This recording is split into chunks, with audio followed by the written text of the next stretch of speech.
In the south, what goes up still gets stuck. The tower opens to the public at last, but not without a hitch.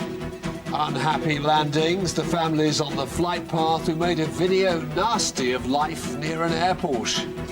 And a bridge too far. Why this futuristic harbour crossing is dividing a town.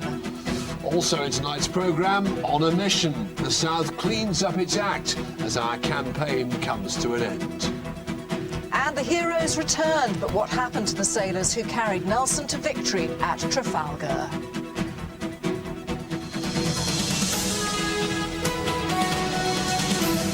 Hello there, good evening. Well, just as things were looking up for Portsmouth's Spinnaker Tower, there was more embarrassment for its project manager today. With less than an hour to go before the grand opening of the landmark structure, he became trapped inside the glass lift with two other engineers. 100 feet up, the lift's brakes slammed on and it refused to move. Well, they were stuck for over an hour and a half. Carolyn Sims at the foot of the tower for us now. Carolyn, did the rest of the day go as planned? Well, as a matter of fact, yes, it did, Fred. And I've just been told that as the doors closed to the public at 6 o'clock, visitor numbers were up 400% more than they thought they would be. 2,000 people went to the top of the tower today. But let's face it, the project's had its fair share of problems. It's 5 years overdue. It's millions of pounds over budget. So perhaps it's not surprising that something did go wrong on its opening day. But the visitor numbers speak for themselves, and it truly has been a great day for Portsmouth. Pointing to a white morning sky, Portsmouth's newest attraction awaits its visitors.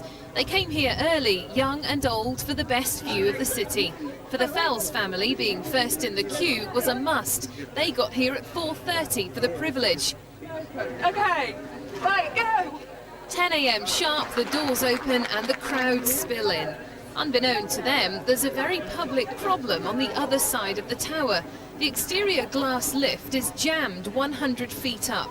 Trapped inside is the tower's project manager and two senior engineers. They've been making final checks before the official opening, but to their dismay, the lift still doesn't work, and it takes over an hour and a half to free them. It's an over-engineered lift, and experts have said to us that it's 100% safe. I have no doubt of that whatsoever.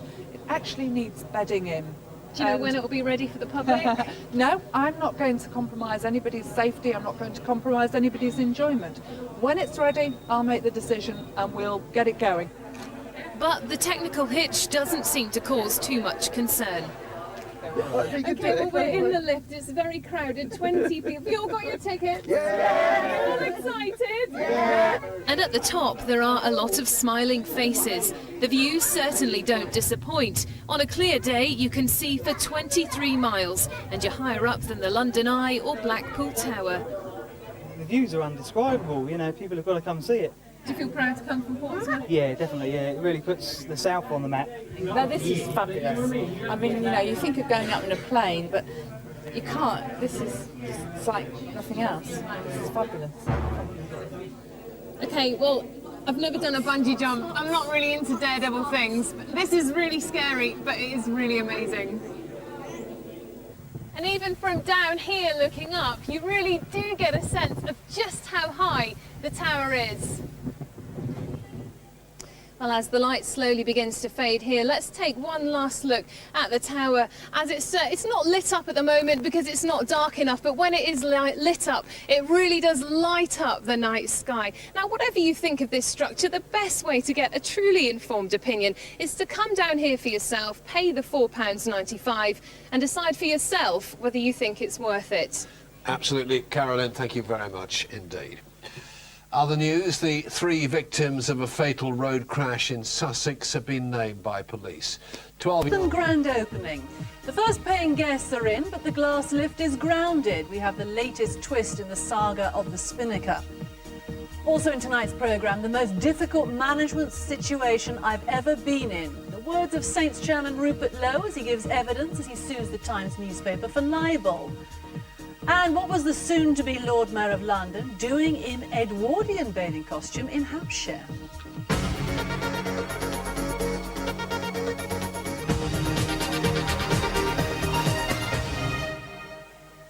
Controversy has followed its every move, and today was no different. 6 years late, £19 million overspent, the Spinnaker Tower finally opened its doors. But it was a far from smooth ride, especially in the panoramic glass lift. Before it even carried one paying guest, it jammed 100 feet off the ground as the tower's project manager did one last check on its reliability. It's now been grounded until the tower's operators can be satisfied it will run without problems. In a moment, we'll speak to the man who was trapped in that lift and find out when the public can expect to travel in the lift themselves. First, though, Jonathan Bridger reports on an opening day few will forget. Opening on time, but not the best start. Even as the ribbon was being cut, 3 men were stuck in the panoramic lift for hours. Engineers brought them down just after 11 to face some awkward questions. It stopped this morning with all those 3 advisors in it, and all I can say is that I'm delighted it was them and not my visitors. I'm going to take them to one side in a moment and find out what the issues are. But the most important thing for me is that we've actually got visitors behind us who are enjoying their day. With the internal lift taking the strain, there was little delay. Many locals were among the hundreds who'd come for their first glimpse of the city from the top of the tower. Absolutely heart in mouth, and wow, it's just a fantastic experience. Really does take your breath away. Yeah, absolutely. Some had queued from 6 this morning. I was pleased when I came around the corner and saw there was nobody else here. Like I say, the kids, it's more for the kids. They get to go out there. She's going to be a little bit late for school this morning. We've watched it, you know, we don't live far away, we watched it go up right from the foundations, and it's really very exciting. We think it's a terrific building, and, you know, there's been lots of controversy, but, you know, all that will disappear because I think everybody's so thrilled. It's such a stunning building. I've heard that you can see from 23 miles and you can see Hillsey and everything. The Ripner family were visiting from Coventry. I thought it was absolutely wonderful. We feel very honoured that we're actually part of Portsmouth history, seeing as we're not from Portsmouth. We were students here many years ago and come back every year. So it's particularly special for our family to be here today. I really enjoyed the glass floor and I thought the view was excellent. You know, it's just important to us to be amongst the first to actually get up there. As well. Yeah, because there has been a fair bit of criticism, you know, and I'm not saying, you know, some of that's justified, but I think the important thing is that it's here now, and we just want to support it. We love it, don't we? Everyone got their panoramic view today, but not from the lift. Jonathan Bridger for BBC South Today at the Spinnaker Tower. Let's now talk to David Greenhalgh, who's the project manager for Portsmouth City Council, and with him we have Juliana Delaney from Heritage. They're people who run the Spinnaker Tower. Thank you both for joining us. David, I've got to come to you first of all. I think you were trapped in that glass lift. I heard you on BBC Radio Solent. This is your words here, quoting, "I was exasperated, frustrated, and the bottom of my stomach dropped." Bit of a day, wasn't it, for you? Absolutely, particularly as it started at 5 o'clock this morning with high expectations of a glorious day. I'm afraid that stopped quite quickly when I arrived on site. What was it like looking down? You knew you were stuck in the lift on all these people waiting to come in. Oh, it was exasperating. I'm afraid we were extremely disappointed. We thought we'd tried everything, we'd tested everything, we'd looked at everything possible to make sure that the lift was reliable and when we put it into service to the general public.